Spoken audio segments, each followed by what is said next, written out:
ओम शांति। 4/10/2022 की प्रातः मुरली है। सुनेंगे मधुर महावाक्य को ईश्वर के शब्दों में।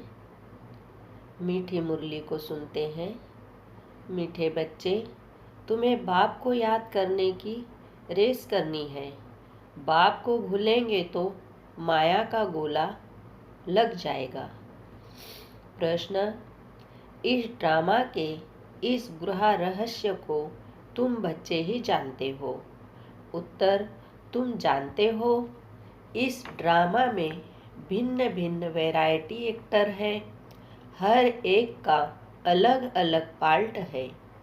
एक का पार्ट, एक के फीचर्स दूसरे से नहीं मिलते हैं। जो ऑलराउंडर हीरो पार्टधारी है उनका ही गायन है।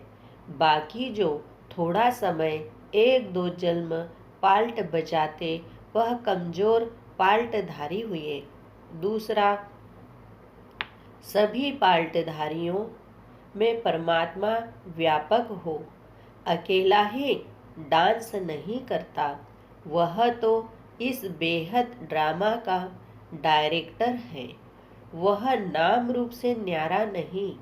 अगर न्यारा हो तो यह जो गायन है तुम्हारी गत मत तुम ही जानो, वह रॉन्ग हो जाए। ओम शांति। बाबा कहते, जैसे बाप ने कहा है कि मैं साधारण बूढ़े तन में आता हूँ, अर्थात जिसकी वानप्रस्थ में रहने की अवस्था होती है। वानप्रस्थ अर्थात वाणी से परे। वह तो हुआ निर्वाण धाम, सुख धाम, दुख धाम, अर्थात जहाँ मनुष्य रहते हैं, सुख धाम में मनुष्य रहते हैं। बाबा कहते हैं वहाँ उन्हों को सुख मिलता है, तो नाम सुख धाम रखा है। धाम में कोई रहता है।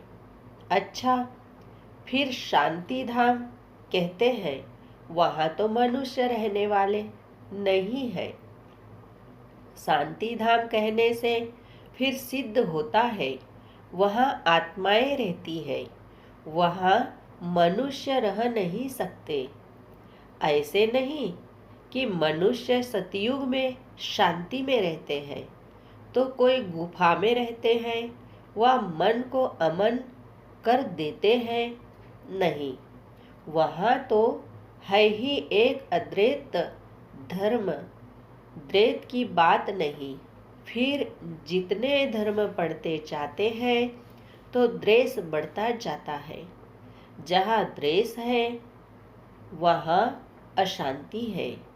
बाबा कहते हैं वानप्रस्थ उनको कहा जाता है निर्वाण धाम। अब तुम बच्चों को पता है कि हम आत्माओं को रहना निर्वाण धाम में होता है। उनको फिर मुक्ति धाम कहा जाता है। वहाँ शांति में तो सिर्फ आत्माएं रहती है। सुख धाम में तो शरीर है ना। शरीर के साथ कभी शांति रह नहीं सकती। हठ योग, प्राणायाम आदि चढ़ाकर 10-20 दिन व मास भी रहते हैं, परंतु कहाँ तक शांति में रहेंगे। मुक्ति जीवन मुक्ति में तो जा न सके। यह ड्रामा है ना। इस समय सभी आत्माएं यहाँ कर्म क्षेत्र पर आ जानी चाहिए, क्योंकि नंबरवार आना है। आत्माएं भी नंबरवार है ना। बाबा कहते कोई सतो प्रधान है, कोई सतो रजो तमो है। जो पिछाड़ी में थोड़ा पाल्ट बजाते हैं वह तो जैसे कमजोर आत्माएं हैं, बिल्कुल थोड़ा पाल्ट है।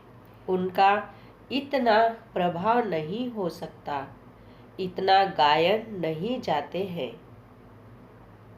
बाबा कहते इतना गाए नहीं जाते हैं। विचार करो कौन कौन गाए जाते हैं। ऊंचे ते ऊंचा है भगवान। भारत की ही बात है। बाबा कहते दूसरी जगह किसका गायन करे, धर्म स्थापकों का। जैसे क्राइस्ट फिर पोप आते हैं, उनके भी चित्र है, गायन होता है। जिन आत्माओं का उनका भारी पाल्ट है। तुम बच्चे सृष्टि के आदि मध्य अंत को जान गए हो। ड्रामा में कौन से फर्स्ट क्लास एक्टर्स हैं, अखबार में भी डालते हैं तो मनुष्य को खींच हो कि फलाने को देखें। कोई को पता नहीं कि यह बेहद का 5000 वर्ष का ड्रामा है। बाबा कहते विलायत वाले भी बहुत गफोड़े मारते हैं, सबसे जास्ती यहाँ वाले गफोड़े मारते हैं। तो बाप आकर हमको सारी नॉलेज देते हैं। तुम्हारी बुद्धि में यह जरूर बैठना चाहिए, मुख्य क्रिएटर, डायरेक्टर, प्रिंसिपल, एक्टर कौन है? शिव बाबा। वही नॉलेजफुल है, ब्लिसफुल है। हम शिव बाबा को एक्टर कह सकते हैं। मनुष्य तो कहते कि वह कभी एक्ट करते ही नहीं, वह नाम रूप से न्यारा है। फिर कहते हैं वह तो सर्वव्यापी है। तो क्या एक ही एक्टर है जो सब में डांस करता है? नहीं, यह तो हर एक की एक्ट भिन्न भिन्न है, एक न मिले दूसरे से। कितने अनेक मनुष्य हैं, एक के फीचर्स दूसरे से मिल नहीं सकते। बच्चे जानते हैं यह वर्ल्ड ड्रामा हूबहू रिपीट होता रहता है। तुम्हारे पास गीत भी है कि फिर से गीता का ज्ञान सुनाना पड़ा। बाप कहते हैं तुमको मैं कितना भारी ज्ञान सुनाता हूँ। हम, तुम और सारी दुनिया अब है, कल्प पहले भी थी, कल्प कल्प फिर मिलते रहेंगे। दूसरी और दुनिया होती नहीं। बाप कहते हैं हम एक है तो रचना भी एक है। बाबा कहते गॉड इज वन, दूसरे नाम निशान नहीं, ऊंचे ते ऊंचा है ही एक शिव बाबा। फिर कहते हैं त्रिमूर्ति ब्रह्मा। त्रिमूर्ति में ब्रह्मा को जास्ती रखते हैं। त्रिमूर्ति शंकर नहीं कहेंगे। गाया भी जाता है देव देव महादेव। पहले ब्रह्मा आता है। इन 3 देवताओं में नंबर 1 है ब्रह्मा। ब्रह्मा को ही गुरु कहते हैं। शंकर को व विष्णु को कभी गुरु नहीं कहेंगे। त्रिमूर्ति में मुख्य ब्रह्मा है। वहाँ सूक्ष्म वतनवासी तो है, संपूर्ण ब्रह्मा। फीचर्स तो एक जैसे ही है। तो ऊंच ते ऊंच हुआ शिव बाबा, सभी का बाबा। फिर गाया जाता है ग्रेट ग्रेट ग्रैंड फादर, जिससे मनुष्य सृष्टि रूपी सिजरा निकलता है। यह मनुष्य सृष्टि रूपी झाड़ है। पहले पहले एडम अर्थात आदि देव आदि देवी उनसे रचना रचते हैं, परंतु ब्रह्म कुमार कुमारी कोई सब थोड़े ही बनते हैं। जो ब्राह्मण बनते हैं वही फिर देवता बनते हैं। यह पढ़ाई है। यज्ञ में चाहिए भी ब्राह्मण। वह ब्राह्मण लोग मैटेरियल यज्ञ रचने वाले हैं। तुम्हारा यज्ञ है रूहानी। उनका यज्ञ कुछ समय चलता है, फिर पिछाड़ी में आहुति डालते हैं, तिल घृत आदि। यह तो बड़ा भारी यज्ञ है। इसमें सारी दुनिया स्वाह हो जानी है। सतयुग त्रेता में कभी यज्ञ होता नहीं। वह यज्ञ रचते हैं उपद्रव्य मिटाने के लिए। उपद्रव्य शुरू होते हैं द्वापर से। बाप कहते हैं इस यज्ञ के बाद फिर आधा कल्प कोई यज्ञ होता नहीं। बाबा कहते हैं समझाया जाता है, अब जज करो राइट कौन है। यह छोटे छोटे यज्ञ सब हद के हैं, यह है बेहद का यज्ञ। इस यज्ञ में सारी आहुति पड़ेगी। फिर आधा कल्प कोई यज्ञ नहीं, कोई मंदिर पूजा के लिए नहीं होता। मंदिर बनते ही है भक्ति मार्ग में, तो ऊंचे ते ऊंच शिव बाबा को सब भगत याद करते हैं, परंतु पहचान न होने कारण नेति नेति कह देते हैं। रचना और रचता का पारावार हम पा नहीं सकते। और फिर गाते हैं भगवान तुम्हारी गत मत न्यारी, आप ही जानो। जरूर कोई चीज है तब तो कहते हैं ना, आप ही जानो। जरूर नाम रूप वाला होगा तब तो कहते हैं। हे भगवान आपकी गत मत न्यारी, परंतु मनुष्य तो इसका अर्थ समझते नहीं है। बाप समझाते हैं मेरी मत समझ सबसे न्यारी है। तुमको शूद्र से ब्राह्मण बनाकर फिर श्रेष्ठ देवता बनाता हूँ। बाबा कहते जीवन मुक्ति दाता हूँ, मैं सर्व का लिबरेटर हूँ।